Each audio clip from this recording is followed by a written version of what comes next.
নমস্কার, উজানের লেখাপড়া চ্যানেলে সকলকে স্বাগত জানাই। আজকে আমরা চলে এসেছি বিফোর নাম্বার শেখার দ্বিতীয় পর্বে। প্রথম পর্বে আমরা কি শিখেছি? ব্যাক কাউন্টিং এবং ব্যাক কাউন্টিং পদ্ধতিতে 1 থেকে 9 অর্থাৎ সিঙ্গেল ডিজিট নাম্বারের বিফোর নাম্বার। এবার আমরা আসব ব্যাক কাউন্টিং পদ্ধতিতে ডাবল ডিজিট নাম্বারের বিফোর নাম্বার। তাহলে ডাবল ডিজিট নাম্বার কি? 1, 5। এবার আমি যেমন প্রত্যেকবারই বলি, যারা আগের ভিডিও দেখেছেন তারা জানেন যে লিখতে শেখার ধাপ বা পড়তে শেখার ধাপে যে প্রত্যেকটা ধাপ যেন ঠিকঠাক করে কমপ্লিট হয়। যখনই আমরা একটা ধাপ কমপ্লিট ঠিকঠাক না করে তাড়াহুড়ো করে আর একটা ধাপে যাওয়ার জন্য ব্যস্ত হয়ে যায়, তখন কি হয়, বাচ্চার শেখার জায়গাটা একটু ফাঁকা থেকে যায়, ফলে এইটার প্রভাব কিন্তু পড়ে। তো তার জন্য একটা ধাপ যখন পুরোপুরি কমপ্লিট হবে, প্রত্যেকটা ধাপ একে অপরের সঙ্গে রিলেটেড, একটা ধাপ যখন ঠিকঠাকভাবে কমপ্লিট হবে তবেই পরবর্তী ধাপে আমরা আসবো। তো 9 থেকে 1 ব্যাক কাউন্টিং খুব ভালোভাবে বাচ্চা প্র্যাকটিস করবে। 9 থেকে 1 ব্যাক কাউন্টিং মুখে বাচ্চা বলতে পারবে, লিখে দেখাতে পারবে, এবং তার সাহায্যে এই যে 1 থেকে 9 এই যে কোনো নাম্বারের সে বিফোর নাম্বার করতে পারবে। বেশ পাচ্ছে, এবার পারবে মানে সে 100% ঠিক হতে হবে তা নয়, হয়তো 7টা 8টা দিলাম, 2টো ভুল করছে, বাকিগুলো ঠিক করছে। তখন আমরা বেশ খানিকটা প্র্যাকটিস করিয়ে, সেটা আমরা যারা প্র্যাকটিস করাই ভালো বুঝবো যে বাচ্চার একদম ঠিকঠাক প্র্যাকটিস হয়েছে কিনা, তবেই আমরা দ্বিতীয় ধাপে আসব। দ্বিতীয় ধাপ কি? ডাবল ডিজিট নাম্বারের বিফোর নাম্বার। 1, 5 কিভাবে করব? 15-এর 1, 5-এর 1টা লিখবো। আচ্ছা, আমার হাতের লেখা খারাপ হওয়ার কারণ হচ্ছে আমার এক হাতে ক্যামেরা ধরা থাকে, তার জন্যই একটু সমস্যা হয়। 1, 5। এবার 5-এর ব্যাক কাউন্টিং কি হয়? বাচ্চা বলবে 4, তারপর 2, 6। 2, 6 এর বিফোর নাম্বার কি হবে ব্যাক কাউন্টিং পদ্ধতিতে? 2টা হবে 2, 6-এর ব্যাক কাউন্টিং কি হয়? 5 হলো। আবার আমরা এখানে আসি 4, 8। তাহলে 4টা 4 লিখবো। 8-এর ব্যাক কাউন্টিং কি হয়? 7। 9, 3 93, 9 লিখবো। 3-এর ব্যাক কাউন্টিং কি হয়? 2। 5, 7 57। ঠিক একই রকম ভাবে কি হবে? 5টা আমি 5 লিখবো। 7-এর ব্যাক কাউন্টিং কি হয়? 6। হয়তো কোনো সময় 2-একটা ভুলও বলবে যে 7-এর ব্যাক কাউন্টিং হয় 8। আবার ধৈর্য ধরে তাকে বোঝাতে হবে যে না, আমি ফরওয়ার্ড কাউন্টিং করছি না, আমি ব্যাক কাউন্টিং করছি। এটা বাচ্চাদের হয়ে যায়। আর আমি বারবার বলছি, একদম প্রথম ভিডিওটাতে বলেছিলাম যে এই ভিডিওটা একটু বড় বাচ্চাদের জন্য নয়। মানে যখন বাচ্চা রীতিমতো নাম্বার দিয়ে অ্যাডিশন বা অনেক কিছু করছে, তখন কিন্তু বাচ্চা যখন নাম্বার ব্যাপারটার সঙ্গে ইউজ টু হচ্ছে, অ্যাডিশন করছে,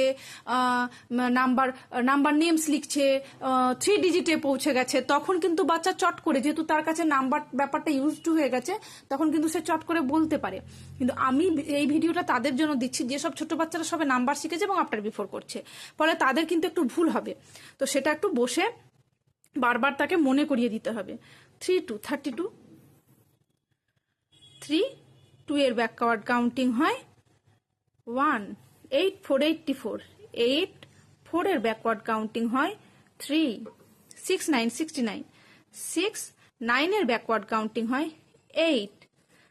7, 5 75। 7 হলো। 5-এর ব্যাকওয়ার্ড কাউন্টিং হলো 4। এবার এগুলো তো হলো নর্মাল নাম্বার। ব্যতিক্রম আসবে দুটো ক্ষেত্রে। এক হচ্ছে যখন এখানে 1 থাকবে অথবা যখন এখানে 0 থাকবে, তখন আমাকে একটু প্র্যাকটিসটা অন্যভাবে করাতে হবে। তো আমি প্রথমে ডাবল ডিজিটে এসে আগে এগুলো করব। 1 আর 0 দেওয়া নাম্বার, যেমন 31, 21, 51, 61 এরকম, বা 90, 80, 70, 60 এই নাম্বারগুলো অ্যাভয়েড করব। আমি আগে এই যে 1, 5, 2, 6 এরকম নাম্বার যেগুলোর 1 সে অর্থাৎ এককে 1 অথবা 0 নেই, সেরকম নাম্বার দিয়ে আগে সুন্দর প্র্যাকটিস করাবো। বাচ্চা এটার সাথে ইউজ টু হলে এবার আমি 31 এরকম নাম্বারে আসব। যখন আমি 31-এ আসব, তখন কি 3, 1-এর বিফোর নাম্বার হয় 0।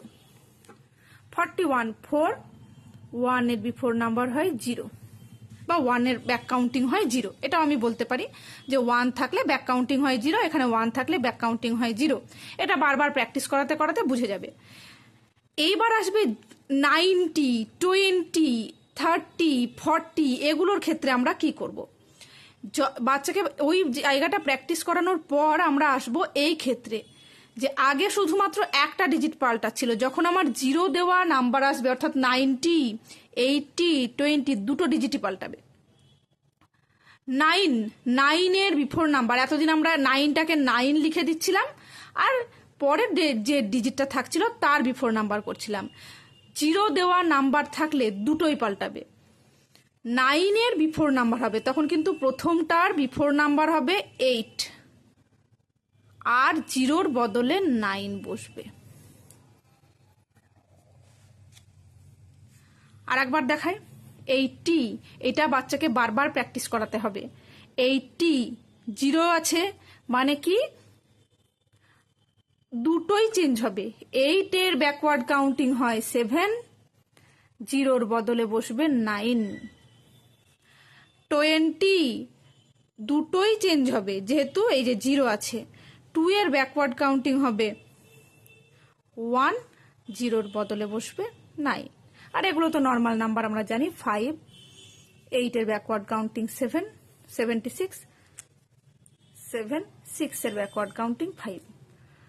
তাহলে প্রথমে আমরা কি করব? প্রথমে আমরা 3টে পর্যায়ে দ্বিতীয় ধাপটা পড়াবো। প্রথম পর্যায়ে কি আমি বলেছি, এককের ঘরে 1 অথবা 0 নাম্বার ছাড়া অন্য যে নাম্বারগুলো আছে সেই নাম্বারগুলো দিয়ে আগে প্র্যাকটিস করাবো। যেমন 15, 26, 56 এইসব নাম্বার দিয়ে ভালো করে প্র্যাকটিস করাবো। এই নাম্বারটা দিয়ে প্র্যাকটিস করার পর এই নাম্বারটা যখন বাচ্চা পারবে তখন আমরা দ্বিতীয় ধাপে আসবো। এই যে 1, 41 থাকলে কি হবে? 4টা 4ই হবে। 1 এর ব্যাকওয়ার্ড কাউন্টিং হয় 0, এরকম শেখাবো। এটাতে খুব একটা সময় লাগবে না। এই 90, 20 এগুলো একটু ধৈর্য ধরে বারবার বলে দিতে হবে যে দুটোই চেঞ্জ হবে। প্রথমটার ব্যাকওয়ার্ড নাম্বার হবে আর দ্বিতীয়টা যে 0 থাকবে তার পরিবর্তে 9 বসবে। আশা করি বোঝাতে পারলাম। পদ্ধতিটা যেহেতু আমি একবারে ভিডিওটা দিচ্ছি তাতে অনেকের মনে হতে পারে জটিল, কিন্তু যখন ওই ধাপগুলোতে নেমে আসবো আমি, যে প্রথমে আমি এই নাম্বারগুলো দিয়ে করাই, তারপরে আমি এই নাম্বার দেবো, তারপরে আমি এই নাম্বার দেবো, তাহলে বাচ্চা সহজে অ্যাকসেপ্ট করবে।